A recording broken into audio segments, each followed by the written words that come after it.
Dear Kutis, அனைவருக்கும் நமஸ்காரம் and today I'd like to give a brief idea regarding the hormones of heart, kidneys, gastrointestinal tract. And the gastrointestinal tract. It is the continuation of endocrine system, and I hope it is the last part in endocrine system. Hormones are known as the chemical messengers generally secreted by the endocrine glands. Pituitary, thyroid, parathyroid, islets of Langerhans, adrenal gland, testes, and ovary. Other parts of the body also secrete some hormones. Pituitary அது மாதிரி நம்ம உடம்புல இருக்க பிற உறுப்புகளும் சில ஹார்மோன்களை சுரக்கும். So ஹார்மோனை நம்ம என்ன சொல்லுவோம் அப்படின்னா வேதிய தூண்டிகள் என்று அழைக்கலாம், கெமிக்கல் மெசஞ்சர்ஸ், வேதிய செய்தியாளர்கள் என்று அழைக்கலாம். கெமிக்கல் மெசஞ்சர்ஸ், வேதிய சமிங்கை பொருட்கள் என்று அழைக்கலாம். அதுல ஏற்கனவே இந்த பிட்யூட்டரி எல்லாம் செக்ரேட் பண்ண மாதிரி நம்மளோட ஹார்ட் ஒரு ஹார்மோனை செக்ரேட் பண்றது, கிட்னி செக்ரேட் பண்றது, கேஸ்ட்ரோ இன்டெஸ்டினல் ட்ராக்ட், ஹார்ட் இதயம் தெரியும், கிட்னி உனக்கு சிறுநீரகம் தெரியும். கேஸ்ட்ரோ இன்டெஸ்டினல் ட்ராக்ட் தான் நம்முடைய உணவு பாதைன்னு அர்த்தம். Stomach, small intestine, large intestine, buccal கேவிட்டிக்கு கீழே ஆரம்பிச்சு ஏனஸ் வரையும் இருக்கக்கூடியது அலிமெண்டரி கெனால்னு படிச்சிருப்பேன். இந்த alimentary canal gastro intestinal tract. Intestine தெரியும், சிறுகுடல் அந்த பகுதி, அது சுரப்பு அப்படின்னு வச்சுக்கோங்க. ஃபர்ஸ்ட் பார்க்க போறது atrial wall of the heart. இதயத்தை எடுத்துட்டேன்னா நம்மள்கிட்ட 4 சேம்பர்ஸ் இருப்பா, அறைகள் காணப்படும். மேல இருக்கிற வாளுக்கு ஆருக்கல்ஸ்னு பேர், கீழே இருக்கிற வாளுக்கு வென்ட்ரகல்ஸ்னு பேர். அந்த ஆருக்கல்ல ஏட்ரியா அப்படின்னு சொல்லலாம். அந்த ஏட்ரியல் வால் ஆருக்கல் சுவர்களில் சுரக்கப்படுகின்ற hormone. So atrial wall of the heart secrete ANF hormone, atrial natriuretic factors அப்படின்னு ஒரு ஹார்மோனை செக்ரேட் பண்ணும். அதாவது நம்முடைய ஹார்ட்ல மேல இருக்க சேம்பர்ஸ் ஆருக்குள் சொல்லுவான். அந்த ஆருக்குள் வால் சுவர் இருக்கு பாருங்க, அதுல ANF அப்படின்னு ஒன்று செக்ரேட் ஆகும். ஏட்ரியல் natriuretic ஃபேக்டர், ஃபேக்டர்னு காரணின்னு பேர். ஆருக்குள் natriuretic காரணியை சொல்லுவாங்க. It is a proteinaceous hormone made up of polypeptide. உனக்கே தெரியும், புரோட்டீன் அப்படிங்கிறது அமினோ ஆசிட் சேர்றதுனால வரும். அமினோ ஆசிட் வருவான், பெப்டைடு பாண்டு வரும், டைபெப்டைடு பாண்டு வரும், polypeptide பாண்டு வரும். Finally, the protein is synthesized. So it's a polypeptide hormone. This hormone responsible for vasodilation and helps to decrease blood pressure. Vasodilation அப்படின்னா blood vessels இருக்கு பாருங்க, ரத்த குழாய்கள், அதை தளர்வடைய செய்வார்கள், விரிவடைய செய்வார்கள். இப்ப விரிவடைஞ்சிடுத்தோன்னு வச்சுக்கோங்களேன், உங்களுக்கு என்ன ஆயிடும்னா ரத்த அழுத்தம் குறைஞ்சிடும். It helps to decrease BP. Blood pressure now உங்களுக்கு தெரியும். The pressure exerted by the blood on the walls of the blood vessel is said to be blood pressure. ரத்தமானது இரத்த குழாயில் செல்லுகின்ற சமயத்தில் குழாயின் சுவரிலே ஒரு அழுத்தத்தை ஏற்படுத்துகிறது. அதற்கு இரத்த அழுத்தம் பேர். The pressure exerted by the blood on the walls of the blood vessel is said to be blood pressure. ரத்தம் இது மாதிரி டியூப்ல போறப்ப அந்த குழாயோட சுவர்ல ஒரு அழுத்தத்தை ஏற்படுத்தலாம். ரத்தமானது ரத்த குழாயின் உட்புறத்தை செல்லுகின்ற சமயத்தில் அந்த குழாய் சுவரில் ஏற்படுத்துகின்ற ஒரு அழுத்தத்திற்கு ரத்த அழுத்தம் என்று பெயர். The pressure exerted by the blood on the walls of the blood vessel is said to be blood pressure. Normal blood pressure 120/80 mm mercury. முதல்ல சொல்றது சிஸ்டோல், ரெண்டாவது சொல்றது டயஸ்டோல். சாதாரண ரத்த அழுத்தம் நார்மல் பிபி எவ்வளவு இருக்கும்னா 120/80 mm mercury. இது நார்மல் பிபி சொல்லுவா. சாதாரண ரத்த அழுத்தம். முதல்ல இருக்கிறது சிஸ்டோல், சுருங்குகின்ற சமயத்தில். இன்னொன்னு அதாவது ஹார்ட் சுருங்குறப்ப, இதயம் சுருங்குறப்ப. டயஸ்டோல்னா விரிவடையும் சமயத்தில். இதே மாதிரி வயசானவனை எடுத்துட்டேன்னா 130 or 90 mm மெர்க்குரி இருக்கும். ஹைப்பர் டென்ஷன், உணர்ச்சி குழம்பு, வத்த குழம்பு, மோர் குழம்பா இருக்க போறவங்க அவளுக்கெல்லாம் எவ்வளவு இருக்கும்னா 160 or 95 mm மெர்க்குரி. வாதியார்கள் மிஸ்களை உபழுகிறது அவங்களுக்கு பிபியை ஏத்துறதுல உங்களுக்கு ஒரு சந்தோஷம். நிறைய குழந்தைல அப்பா அம்மா பிபியை வேற ஏற்றிடும். என்னடா தம்பி என்ன மார்க் வாங்கியிருக்க பாத்துக்க, என்ன ரொம்ப கம்மியா வாங்கியிருக்கு, அதை பத்தி நானே கவலைப்படல அப்படிங்கிறப்ப பேரண்ட்டுக்கு அப்படியே பிபி ஜாஸ்தியாகும். அது hyper tension, increased blood pressure. அது 160 or 95 mm மெர்க்குரி இருக்கும். ஸோ இது என்ன பிரச்சனைனா ரொம்ப ஜாஸ்தி ஆயிடுதுன்னு வச்சுக்கோ. நீ பாட்டுக்கு எனக்கு டென்ஷனை கிரியேட் ஆகிட்டே பண்ணிட்டே இருந்தேன்னா பிளட் ஃப்ளோ ஜாஸ்தியாகி மேல குழா வெடிச்சிடும். It leads to haemorrhage in the brain. அழுத்தம் அதிகரிக்கின்ற சமயத்திலே மூளைக்கு ரத்தத்தை எடுத்து செல்லுகின்ற குழாய்களில் வெடிப்பு ஏற்படும். செரெப்ரல் ஹெமரேஜ் அப்படின்னு சொல்லுவாங்க. பெருமூளைக்கு ரத்தம் செல்ல பகுதியில் ரத்த குழாய் வெடித்தல், கிளாட். அதெல்லாம் பிரச்சனை. அதனால அப்பா அம்மாக்களுக்கோ வாத்தியார்கள் மிஸ்களுக்கோ டென்ஷனை கிரியேட் பண்ணாது. ஓகேயா? அமைதியாக. ஏன்னா எங்களை மாதிரி ஆட்களுக்கு பிபி ஜாஸ்தி ஆயிடுச்சுன்னா பிராணம் போயிடும். ஓகே, அப்ப பிபி ரொம்ப ஜாஸ்தி ஆயிடுச்சுன்னா it may leads to stroke. பக்கவாதம் வந்தாலும் வந்து விடலாம். அப்ப என்ன பண்ணணும்னா இந்த atrial wall of the heart, இதயத்தின் ஆறுக்குள் சுவரானது ANF, atrio natriuretic factors secrete பண்ணும். அது என்ன பண்ணுவா, ரத்த குழாயை அகலப்படுத்துவோம். குழா சுருங்கித்துனா பிரஷர் ஜாஸ்தியாகும், குழா அகலமாயிடுத்துனா பிரஷர் கம்மியாகும். So it helps to decrease the blood pressure. Clear? Next kidney. Kidney அப்படிங்கிறது ஞாபகம் வச்சுக்கோ. கிட்னி உனக்கு தெரியும், சட்னி இல்லை. ஓகே, அந்த கிட்னியில எடுத்துட்டா நெஃப்ரான் தெரியும். The structural and functional unit of the kidney is said to be nephron. சிறுநீரகத்தின் அமைப்பு மற்றும் செயல் அலகினை நாம் நெஃப்ரான்கள் என்று அழைப்போம். அந்த நெஃப்ரானுக்கு ரத்தத்தை எடுத்துன்னு வரவாளுக்கு அஃபரண்ட் ஆர்ட்ரியோல்னு பேர். உட்புகு தமனி அப்படின்னு வச்சுக்கோ. அஃபரண்ட்னா உள்ளவர், எஃபரண்ட்னா வெளில போகும்.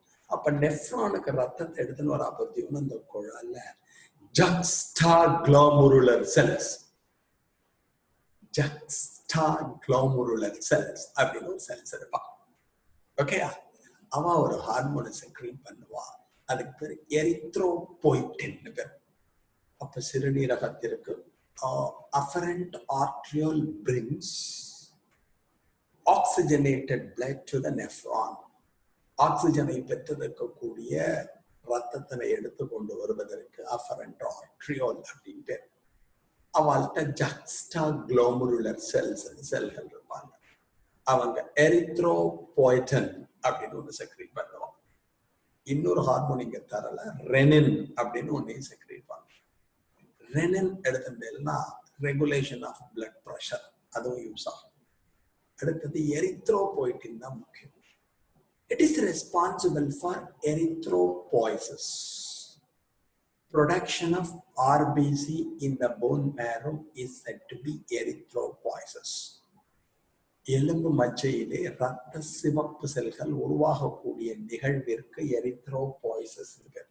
இது எப்பன்னா சத்தியமூர்த்தி அனீமியா வந்துருச்சுன்னு வச்சுக்கோ. அனீமியா தெரியும், decrease in the number of RBC. ஆர்பிசியின் அளவானது குறைந்தது என்றால் அதை அனீமியா என்று அழைப்பார்கள். அது மாதிரி அனீமிக்கா சத்தியமூர்த்தி இருந்தான்னு வச்சுக்கோயே, இந்த எரித்ரோபோய்டன் புரிஞ்சுட்டா bone marrow, எலும்பு மச்சைக்கு போய் it stimulate the production of RBC. RBCயின் உற்பத்தியை அதிகரிக்க செய்யும். அதுக்கு erythropoiesis. So production of erythrocyte in the bone marrow is said to be erythropoiesis, stimulated by the hormone erythropoietin.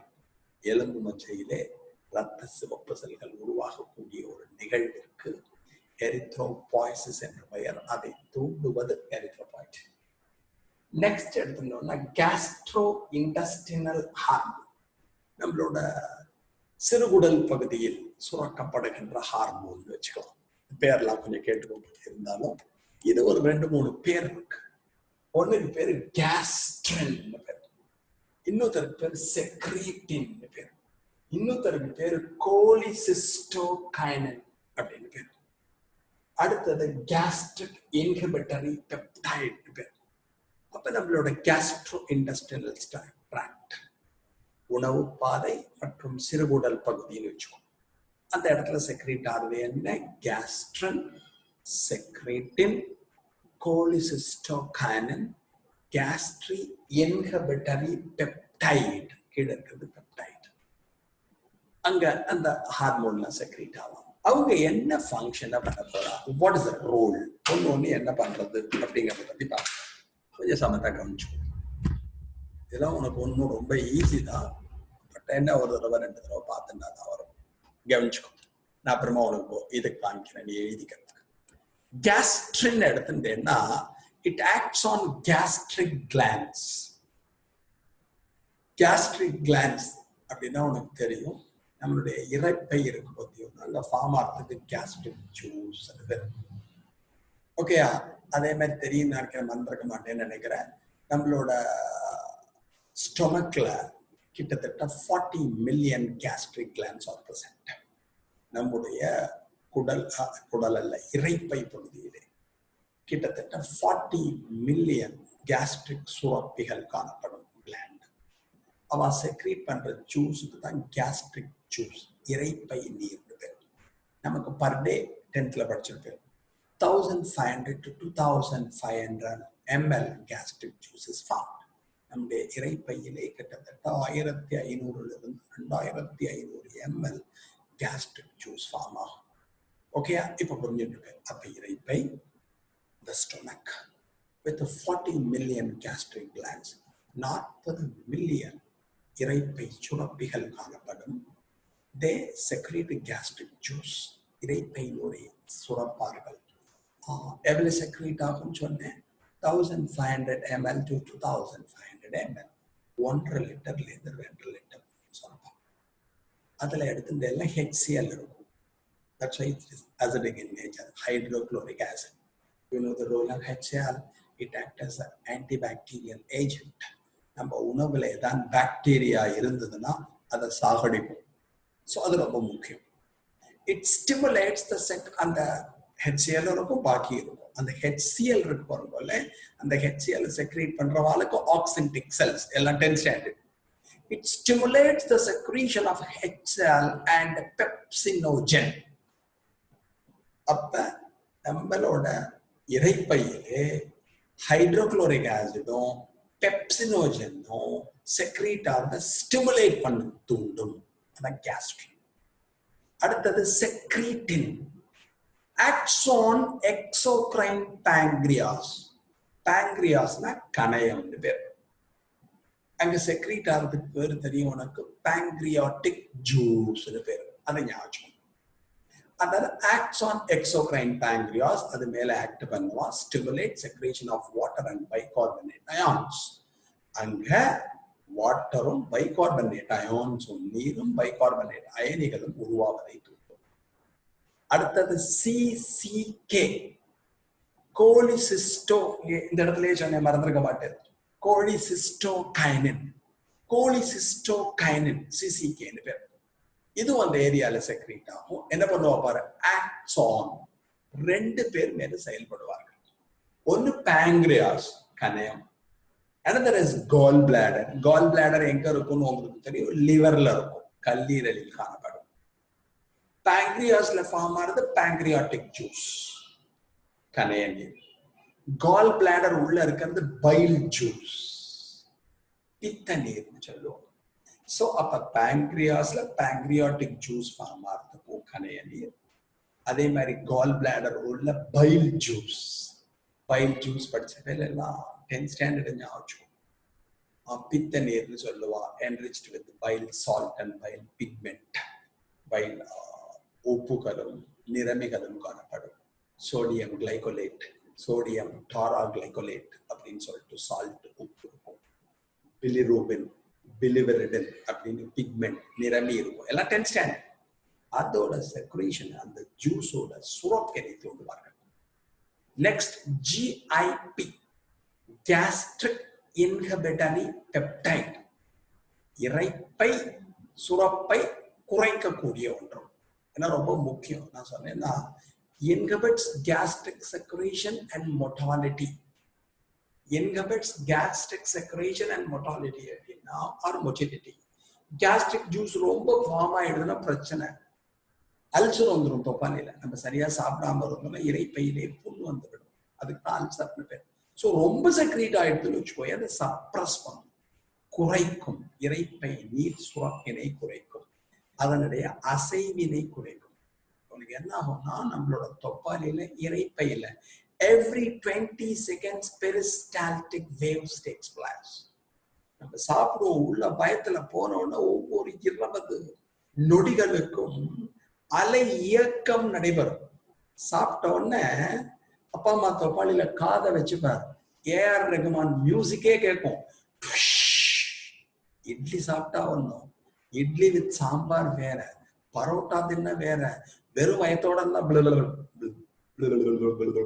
மாதிரிலாம் பல மியூசிக் நம்மளோட தொப்பாளியில கேட்கும். ஏன் தொப்பாளியில கடம் மாதிரியே இருக்கு, பெரிய மியூசிக். அது காரணம் என்னன்னா அந்த பெரிஸ்டால்டிக் வேவ்ஸ், அலை இயக்கம். அது ரொம்ப அழைச்சிட்டே இருக்குன்னு வச்சுக்கோ, ஏன் வயிறு வரும், அப்படியே மியூசிக் பயங்கர பெருசா இருக்கும். ஸோ அந்த அதை கொஞ்சம் அந்த மூவ்மெண்ட்டை இன்ஹிபிட் பண்ணும். ரொம்ப மூவ்மெண்ட் இருந்தா ப்ராப்ளம். அப்ப கேஸ்ட்ரிக் இன்ஹிபிட்டரி பெப்டைட் எடுத்துட்டேன்னா நம்மளோட கேஸ்ட்ரிக் செக்ரேஷன், இரைப்பை நீர் சுரப்பினை கொடுப்பார்கள். அண்ட் மொட்டிலிட்டி, த மூவ்மெண்ட், அதனுடைய அசைவும் குறைக்கப்படும். அதை தவிர growth factors அப்படின்னு ஒன்று இருக்கா, வளர்ச்சி காரணியின் பேர் வேற எதுவும் இல்லை. நிறைய டிஷ்யூஸ், ஏகப்பட்ட டிஷ்யூ நம்ம உடம்புல ப்ரொடியூஸ் பண்ணுவா. What is the role? It's responsible for normal growth, repairing or regeneration. நம்முடைய உடலின் சாதாரண வளர்ச்சிக்கு காரணமாக இருக்கும். ஏதாவது நம்மளுக்கு காயம் நீயம் ஏற்பட்டுனா அதை ரிப்பேர் பண்ணும். அண்ட் ரீஜெனரேஷன், புதிய திசுக்கள் உருவாவதற்கு உதவும். இது எல்லாம் என்ன வரும்னா நார்மல் ஹார்மோனை தவிர வித்தியாசமா இருக்கிறது. நெக்ஸ்ட் நம்ம அடுத்த கான்செப்ட் போறதுக்கு முன்னாடி இதை கொஞ்சம் நல்லா நோட் பண்ணிப்போம். ஓகே டியர் குட்டீஸ், next concept in endocrine system நம்ம பார்க்க போறது mechanism of hormone action. How the hormone acts on our cells, how it acts on in a particular target. ஒரு குறிப்பிட்ட இலக்கின் மீது அந்த ஹார்மோன்கள் எவ்வாறு செயல்படுகின்றன. குறிப்பிட்ட இலக்கு அப்படின்னா FSH, follicle stimulating hormone அப்படின்னு ஒன்று இருக்கு. அது ஓவரி உள்ள வந்து ஃபாலிகல்ஸ் என்ன ஸ்டிமுலேட் பண்ணும். அப்ப target is follicle present in ovary. அண்டகத்தின் உட்புறத்தை காணப்படுகின்ற ஃபாலிகல் செல்லின் மீது செயல்பட வேண்டும். இப்ப நெக்ஸ்ட் எடுத்துக்கிறோம்னு வச்சுக்கோங்க. ஃபார் எக்ஸாம்பிள் இன்சுலின் குளுக்கோஸ் மேல ஆக்ட் பண்ணும். அதே மாதிரி growth ஹார்மோன், வளர்ச்சி ஹார்மோன் எடுத்துட்டேன்னா நம்மளோட சொமேட்டிக் செல் மேல act.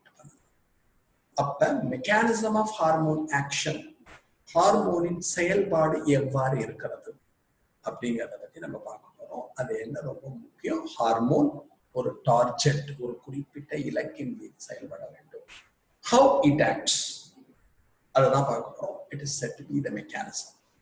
Mechanism of hormone action எடுத்ததெல்லாம் hormone effects on target tissue, ஒரு குறிப்பிட்ட திசுவின் மீது சில செயல்பாடுகளை நடத்தும். ஃபர்ஸ்ட் என்ன ஆகும்னா ஹார்மோன் ஓடி வந்து டார்கெட் டிஷ்யூ பாருங்களே, அந்த திசுக்களின் மேற்புறத்தை பைண்ட் ஆகும். பைண்ட் ஆகிறதுக்கு ஒரு புரோட்டீன் இருப்பாங்க, அதான் பைண்டிங் டு ஸ்பெசிபிக் புரோட்டீன்ஸ். ஒரு குறிப்பிட்ட புரதத்தோடு சேருவாங்க. அந்த புரோட்டீனுக்கு பேர் ஹார்மோன் ரிசப்டார்ஸ் பேர். ஹார்மோன்களை ஏற்றுக்கொள்வவை, ஆல் ரிசீவ் செய்பவை, ரிசப்டார் வரவேற்பவைன்னு நம்ம சொல்லலாம். அது ரொம்ப சூப்பரா சொல்லணும்னா பர்ஃபெக்டா உணர்வேற்பி. A mechanism of hormone auction. Hormone is secreted by an endocrine system. Nalamilla surapiyinal hormone ஆனது சுரக்கப்படுகிறது. It acts on a particular tissue. ஒரு குறிப்பிட்ட திசுவின் மீது அது செயல்பட போகிறது. And controls the metabolic activity. வளர்சிதை மாற்ற நிகழ்வுகளை கட்டுப்படுத்த போகிறது. Metabolism is nothing but the network of biochemical reactions occur in all normal living cells. உயிருள்ள செல்களில் நடைபெறக்கூடிய இயல்பான செல்களில் நடைபெறக்கூடிய வளர்சிதை மாற்ற நிகழ்வு அதை கண்ட்ரோல் பண்ணணும். அப்ப ஹார்மோன் கிளாண்ட்ல இருந்து ரிலீஸ் ஆகும். அதாவது நாளமில்லா சுரப்பியிலிருந்து வெளிவரும். நேரா எங்க போகும்? It goes to the target tissue. எந்த திசுவின் மீது செயல்பட வேண்டுமோ அந்த குறிப்பிட்ட இலக்கினை நோக்கி செல்லும், திசுவினை நோக்கி செல்லும். Then it binds with a hormone receptor. அது வந்தது என்ன ஆகும்னா ஹார்மோனை ரிசீவ் செய்யக்கூடிய ஒரு உணர்வேற்பியுடன் சேரும். அதுவா யார் இருப்பான்னா மோஸ்ட்லி புரோட்டீன்ஸ் ஆக்ட் ஆஸ் அந்த ரிசப்டார்ஸ். அந்த ரிசப்டாராக உணர்வேற்பியாக பொதுவாக செயல்படுவது யார் என்றால் புரோட்டீன்ஸ். கிளியர்? இது எப்படி நடக்குதுன்னு பார்ப்போம். அதுக்கு புக்ல உன்னோட புக்ல பேஜ் நம்பர் 340 341 அது ரெண்டுலையும் டயக்ராம் இருக்கும் என்சிஆர்டி புக்ல. என்னன்னா எனக்கு அந்த ஸ்பேஸ் கொஞ்சம் கம்மியா இருந்தா அந்த டயக்ராம் வரையல. பட் பொறுமையா சொல்லிட்டு வரேன், கேட்டுக்கோ எப்படின்னு சொல்லிட்டு. என்ன கவனி, கொஞ்சம் ஸ்லோவாவே பார்ப்போம், அவசரப்படாது. இப்ப ஹார்மோன் ஓடி வரா. இது ஒரு குறிப்பிட்ட செல்லுன்னு வச்சுக்கோ. இந்த செல் மேலதான் இந்த ஹார்மோன் ஆக்ட் பண்ண போகுது. ஹார்மோன் என்பது இந்த குறிப்பிட்ட இலக்கின் மீது செயலாற்ற போகிறது. செல்லுனா செல்லுல பிளாஸ்மா மெம்ப்ரேன் இருக்கும். பிளாஸ்மா மெம்ப்ரேனுக்கு அப்புறம் சைட்டோபிளாசம் இருக்கும். உள்ள நியூக்ளியஸ் இருக்கும். கிளியர்? இப்ப செல்லுல அதை ஆக்ட் பண்ணணும். இந்த ஹார்மோன் ரிசப்டார்ஸ்ல ரெண்டு பேர் இருக்கு.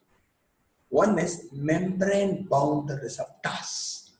ஹார்மோன் ரிசப்டார்ஸ்னா ஹார்மோன் உணர்வேற்பி அப்படின்னு வச்சுக்கோங்க. மெம்ப்ரேன் பவுண்ட் ரிசப்டார்ஸ்னா சில ஹார்மோன் செல்லு உள்ள போக மாட்டான். செல்லு மேல இருக்க பத்தி ஒன்றும் அந்த மெம்ப்ரேன்ல இருக்கக்கூடிய சில புரதத்தோட சேருவோம். It combines with proteins. இதுக்கு சின்ன கிளாஸ்ல படிச்ச பிளாஸ்மா மெம்ப்ரேன் உனக்கு தெரியணும். பிளாஸ்மா சவ்ல ஃப்ளூயிட் மொசைக் மாடல் அப்படிங்கிற மாடலை சிங்கர் அண்ட் நிக்கல்சன் அப்படின்னு ரெண்டு சயின்டிஸ்ட் ப்ரப்போஸ் பண்ணா. அது பிரகாரம் எப்படி இருக்கும்னா ஒரு மெம்ப்ரேன் எப்படி இருக்கும்? It is made up of phospholipid bilayer with the intrinsic and the extrinsic proteins. Plasma சவ்வோட அமைப்பை பார்த்தோம்னா it is made up of phospholipid bilayer. பாஸ்போலிப்பிடுகளினாலான இரண்டு அடுக்கினை பெற்றிருக்கும். And with intrinsic and the extrinsic proteins. அது உள்ள புரதம் இருக்கும், இன்ட்ரின்சிக் புரதம்னு பேரு. வெளியில இருக்கிறதுக்கு எக்ஸ்ட்ரின்சிக் புரதம்னு பேரு. இதுதான் பிளாஸ்மா மெம்ப்ரேனோட structure according to Singer and Nicholson.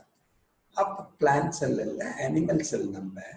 நம்ம அனிமல் செல்லை சுத்தி என்ன இருக்கும்? பிளாஸ்மா மெம்ப்ரேன் மட்டும். அந்த பிளாஸ்மா மெம்ப்ரேன் இருக்கு பத்தி ஒன்றும் அதுல யார் இருப்பா? Phospholipid and protein.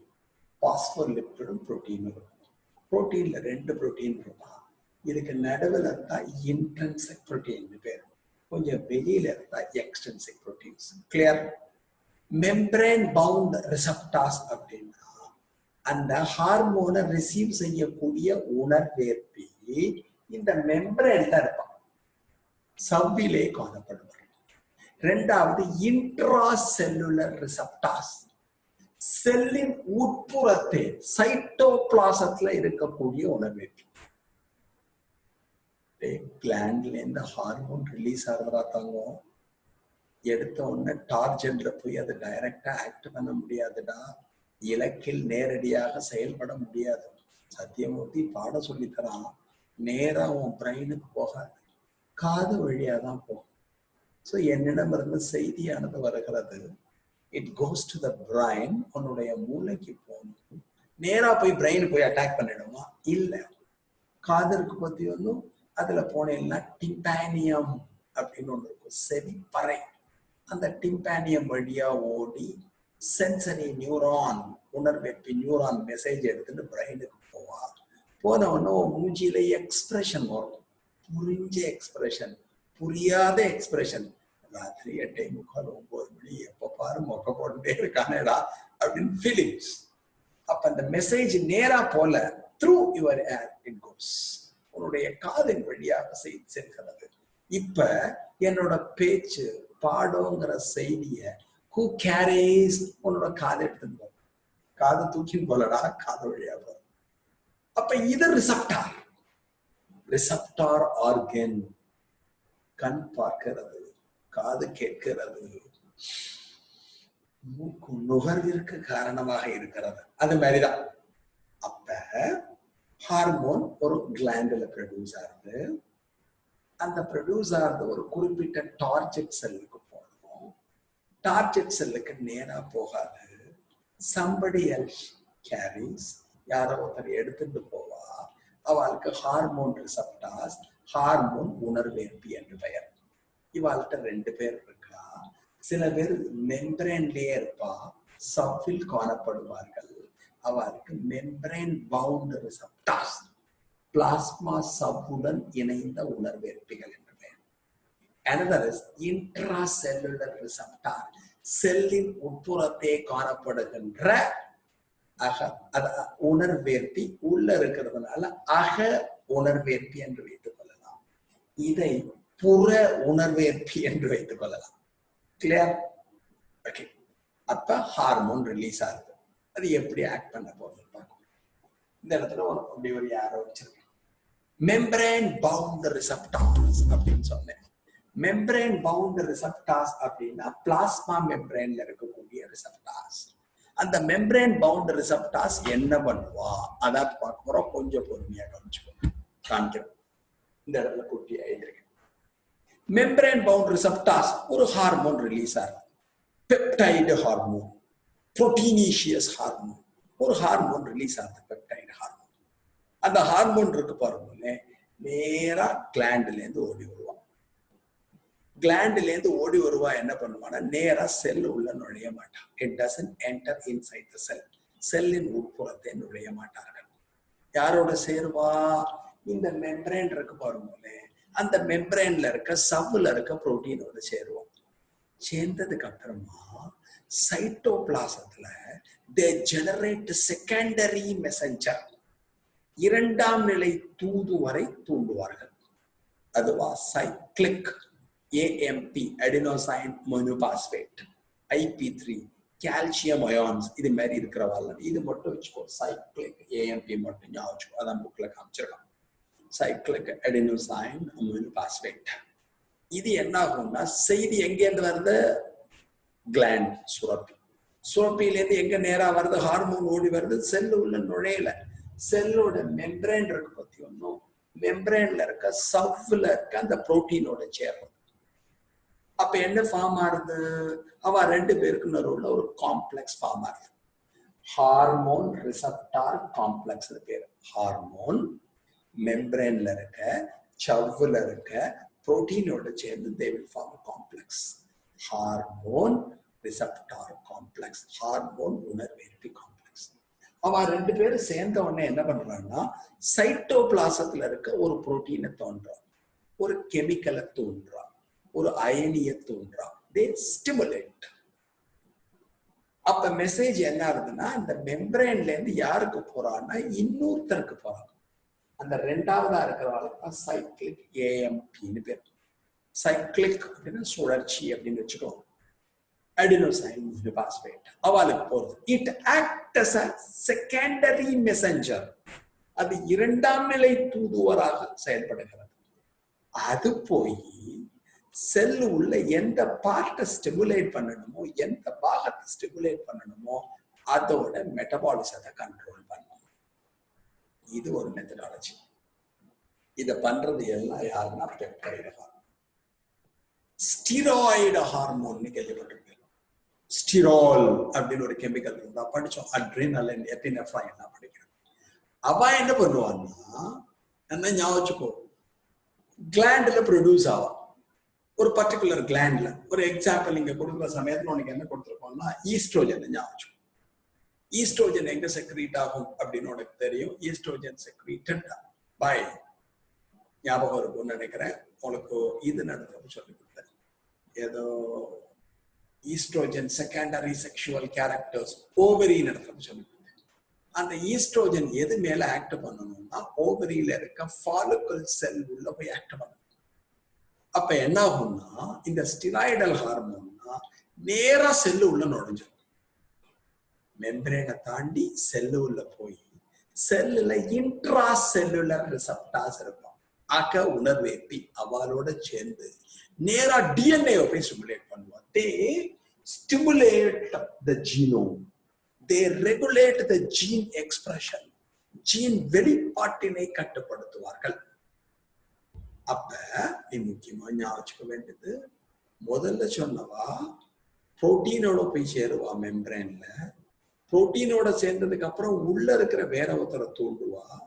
It acts as a secondary messenger. அது போய் மெட்டபாலிசத்தை கண்ட்ரோல் பண்ணும். இங்க அப்படி கிடையாது. Hormone straight away enter into the cytoplasm. மெம்பரேனை தாண்டி சப்பலை தாண்டி சைட்டோபிளாசத்துக்கு போயிடுவோம். அந்த சைட்டோபிளாசத்துல யார் இருப்பா? Intracellular receptors. ஆக உணர்வேற்பிகள் காணப்படும். அதோட சேரும். It will form a complex. அந்த காம்ப்ளெக்ஸ் என்ன பண்ணுவா? நேரா செல்லுல இருக்க நியூக்ளியஸ்ல இருக்க டிஎன்ஏ ஸ்டிமுலேட் பண்ணி இட் கண்ட்ரோல் ஜீன் எக்ஸ்பிரஷன். ஜீனின் வெளிப்பாட்டினை கட்டுப்படுத்துவார்கள். ரெண்டு ஒண்ணுதான்டா. ரெண்டு ஹார்மோனுமே டைரக்டா ஆக்ட் பண்ண முடியாதுடா. ஒரு ஹார்மோன் மெம்பரேன்ல இருக்க புரோட்டீனோட சேருவாடா. சேர்ந்ததுக்கு அப்புறமா ஒரு காம்ப்ளெக்ஸ் ஃபார்ம் ஆகும்டா. அவ சைட்டோபிளாசத்துல இருக்கக்கூடிய இன்னொருத்தர ஸ்டிமுலேட் பண்ணுவாடா. It acts as secondary messenger, இரண்டாம் நிலை தூதுவர். அதுதான் போய் என்ன பண்ணும்னா அந்த மெட்டபாலிசத்தை கண்ட்ரோல். அடுத்தது ஸ்டிராய்டு. அது எல்லாமே peptide hormone, polypeptide hormone. Steroid hormone என்ன பண்ணுவோம்னா நேரா செல்லுள்ள நுழைஞ்சிடுவோம். மெம்பரேனை தாண்டி, மெம்பரேன் பேரியர் சவ்வினை தாண்டி உள்ள போயிடுவோம். சைட்டோபிளாசம் இருக்கும். அந்த சைட்டோபிளாசத்துல இருக்கக்கூடிய இன்ட்ரா செல்லுலர், சொன்னேன் பாருங்க, இன்ட்ரா செல்லுலர் ரிசப்டார் அவளோட சேருவாங்க. அதுக்கப்புறம் நியூக்ளியஸ்ல இருக்கக்கூடிய டிஎன்ஏவை ஸ்டிமுலேட் பண்ணி அதோட ஜீன் எக்ஸ்பிரஷன், ஜீன் வெளிப்பாட்டினை கட்டுப்படுத்துவார்கள். இதுதான் ஹார்மோனல் ஆக்ஷன்ல தெரிஞ்சுக்கணும். புக்ல டயக்ராமா போட்டு காமிச்சிருப்பான். வேற எதுவும் இல்லை. ஒருத்தர் மெம்பரேன்ல இருக்க புரோட்டீனோட சேர்ந்து உள்ள போவா. உள்ள வேற ஒருத்தர் ஸ்டிமுலேட் பண்ணி போவா. இன்னொருத்தர் மெம்பரேனை தாண்டி சைட்டோபிளாசத்துல போய் சைட்டோபிளாசத்துல இருக்க இன்னொருத்தரோட சேர்ந்து இட் ஸ்டிமுலேட் த ப்ராசஸ். இதுதான் மெக்கானிசத்துல நீ ரொம்ப முக்கியமா தெரிஞ்சுக்க வேண்டியது. That is mechanism of what? Hormonal action. Okay.